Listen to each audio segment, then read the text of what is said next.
हाय everyone, नमस्कार। मैं Gaurav Talwalkar, pragmatic trading and investment, ये मेरे चैनल में आप सबका फिर एक बार स्वागत करता हूँ। आज की हमारी ये वीडियो फिर एक बार एक स्टॉक स्पेसिफिक वीडियो है। इसमें हम गेल ये स्टॉक का एनालिसिस करते हैं। तो सबसे पहले हम लोग इसके financial analysis sorry fundamental analysis करेंगे। तो फंडामेंटल एनालिसिस हम लोग एक बेसिक लेवल पे करेंगे कि इसका हम देख सकते हैं यहाँ पे ईपीएस जो है, अर्निंग पर शेयर है, वो कंसिस्टेंटली बढ़ रहा है। जो हमें दिख रहा है डबल भी हो गया है, मतलब 9.14 सीआर से लेके अभी 18.4 है, विच इज़ वेरी गुड। उसके बाद उसका नेट इनकम देख सकते हैं आप, पीबीआईटी मतलब profit before interest and taxes देख सकते हैं। फिर ये अर्निंग्स देख सकते हैं। तो सभी तरीके से हम यहाँ पे देख सकते हैं कि कंसिस्टेंटली 2019, 20, 21, 22 में ये अच्छी तरीके से परफॉर्म कर रहा है। और ये पी रेशो से हमें ये चीज़ भी पता चलती है कि ये ज़्यादा ओवरबॉट भी नहीं है। अब हम इसका अगर पी रेशो देखेंगे तो पी रेशो में भी हमें देख सकते हैं 8.47 का है, वेयर इंडस्ट्री पी 16 है। तो ये पी रेशो वाइज भी हमें ये चीज़ पता चलती है कि ये काफ़ी ज़्यादा अंडर वैल्यूड स्टॉक है।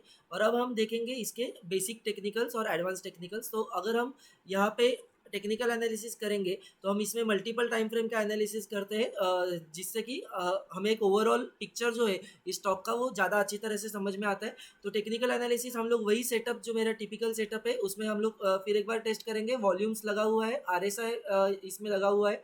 उसके बाद बेसिक 4 मूविंग एवरेजेस है, which is 20 exponential moving average, 50, 100 and 200। तो सबसे पहले हम लोग अगर डेली टाइम फ्रेम पे देखेंगे तो डेली टाइम फ्रेम पे एक अच्छी खासी करेक्शन के बाद यहाँ पे, यानी कि ये एरिया पे अगर मैं आपको ड्रॉ करके बताऊँ तो एक बहुत तगड़ा ब्रेकआउट हमें मिला। और हम लोग साइमल्टेनियसली अगर यहाँ पे नीचे देखेंगे तो यहाँ पे वॉल्यूम बेस्ड एक्शन हुआ है, यानी कि यहाँ पे जब ये ब्रेकआउट कैंडल था, और जो सबसे अच्छा ब्रेकआउट होता है वो शायद रिटेस्ट भी करने का, आपको वो रिटेस्ट होके आपको फिर एक बार बाइंग में आने का चांस भी नहीं देता। तो इस बार सेम उसी तरीके से उसने सीधी बड़ी कैंडल बनाता गया और एक ब्रेकआउट दिया। तो अब ये सस्टेन हो गया है, बिल्कुल ये 100% यहाँ पे सस्टेन हो गया है। और ये एक कंफर्मेशन की बाद वाली ट्रेड है। मेरे खुद के पोर्टफोलियो में ये है, ये मैं डिस्क्लेमर के तरह बताना चाहूँगा। अब हम इसका वीकली टाइम फ्रेम एनालिसिस करेंगे। सबसे पहले डेली में हमने देख लिया कि ये एक कंसोलिडेशन के बाद ब्रेकआउट पे, अब यहाँ पे ये लेवल्स पे ये शायद थोड़ी सी रेजिस्टेंस फेस करेगा, पर ज़्यादा रेजिस्टेंस यहाँ पे ना मिलने के चांसेस ज़्यादा है। क्योंकि अगर मार्केट भी अच्छी तरीके से परफॉर्म करता है तो यहाँ पे अगर हम देखेंगे तो फर्स्ट सेकेंड थर्ड 3-4 बार ये यहाँ पे रिटेस्ट हो चुका है। और यहाँ से इस बार वो रेजिस्टेंस जो है वो वीक होता गया है, और यहाँ से हो सकता है कि ये रेजिस्टेंस कट जाए और हम उसके ऊपर सस्टेन करना शुरू करें। बात करेंगे अगर आरएसआई की, तो डेली बेसिस पे आरएसआई स्लाइटली ओवरबॉट है। तो अगर वो 2-4 कैंडल नीचे की भी बनाता है या यहीं पे अगर वो सस्टेन करता है तो आरएसआई भी हमें नीचे आ जाएगा। तो आरएसआई कोई बड़ी बात नहीं होती डेली टाइम फ्रेम पे अगर वो 70 भी है, क्योंकि ये जो स्टॉक एनालिसिस है ये लॉन्ग टर्म के लिए है। तो वो अगर 5-10 डेज के लिए या कोई स्विंग ट्रेड रहता तो आपको यहीं पे बाय करना चाहिए था, लेकिन मैं पर्सनली इसे लॉन्ग टर्म के लिए एनालिसिस कर रहा हूँ। तो अब हम देखेंगे इसका weekly time frame. Weekly time frame में भी एक लंबी करेक्शन थी 2018 के बाद, लगभग 4, 4.5 सालों की करेक्शन हुई है। उसके बाद यहाँ पे सारे एवरेजेस का कंसोलिडेशन है, and this is the breakout. यहाँ पे 100 रुपीज़ की लेवल जो हमने डेली पे देखा उसी के ऊपर एक ब्रेकआउट था, और स्ट्रेट अवे 2-3 वीक्स में हमें 10% की चाल उसमें ऑलरेडी मिल चुकी है। तो यहाँ पे आप एवरेज कर सकते, यहाँ पे आप एंट्री ले सकते हो, और अबाउ दिस लेवल यानी कि 113, 115 पकड़ के चलिए, इसके ऊपर आप ये कर सकते हो। और अब अगर हम यहाँ पे एक सपोर्ट रेजिस्टेंस का एक आपको रेंज बना के दिखाओ, तो ये एक प्रीवियस रेंज थी। तो जैसे ही ये रेंज के अंदर फिर एक बार एंट्री किया है तो इसका जो नेक्स्ट टारगेट है वो कम से कम 130 है। क्योंकि अब ये रेजिस्टेंस तो बस नाम के लिए है। मेरे हिसाब से ये रेजिस्टेंस भी हमें जल्द, जो हॉरिजॉन्टल लाइन का जो रेजिस्टेंस है ये जल्दी हमें कट होता हुआ दिखेगा। उसके बाद हमारा जो अगला टारगेट है और फाइनल टारगेट है वो 130 है।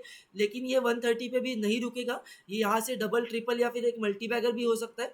तो सिर्फ ट्रेल ही करेंगे। अब अगर बात करते हैं स्टॉप लॉसेस की, तो स्टॉप लॉसेस आप एक तो इसे इमीडिएटली वीकली चार्ट का ये जो lowest of the low area यानी कि 91, 90 रुपीज़ पकड़ के चलिए।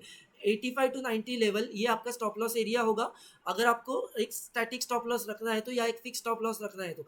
लेकिन मैं आपको सजेस्ट करूंगा कि जैसे ही ये वाला रेजिस्टेंस को काट के ऊपर एक दो कैंडल्स बनाए, चाहे वो डेली को या at the most 1 weekly bullish candle बने, तो आपको इसे 200 वीक का एवरेज से, यानी कि ये जो व्हाइट लाइन है जो करंटली 92 पे है, इसके साथ आपको ट्रेल करते जाना है। और जैसे जैसे ये आगे बढ़ता जाएगा हमारी एवरेजेस भी ऊपर आती जाएगी।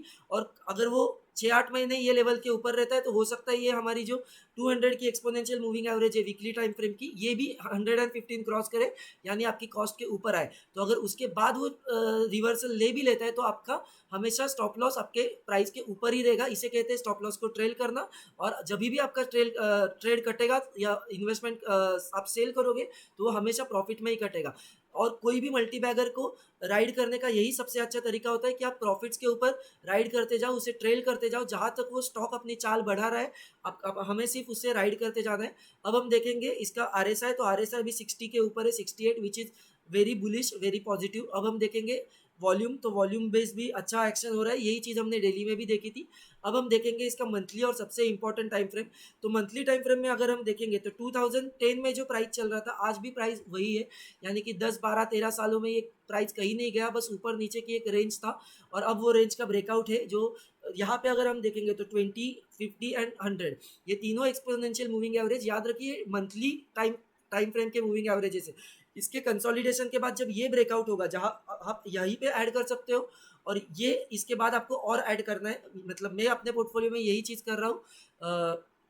तो ये मेरा एक रिसर्च है कि आपको इसके ऊपर 115 के ऊपर इसमें और बाय करना है, जिसके बाद आप उसे अपसाइड एवरेज करोगे, और ये मंथली ब्रेकआउट का स्टॉक है तो यहाँ से वो 2 to 3 टाइम्स भी आपको रिटर्न्स दे सकता है।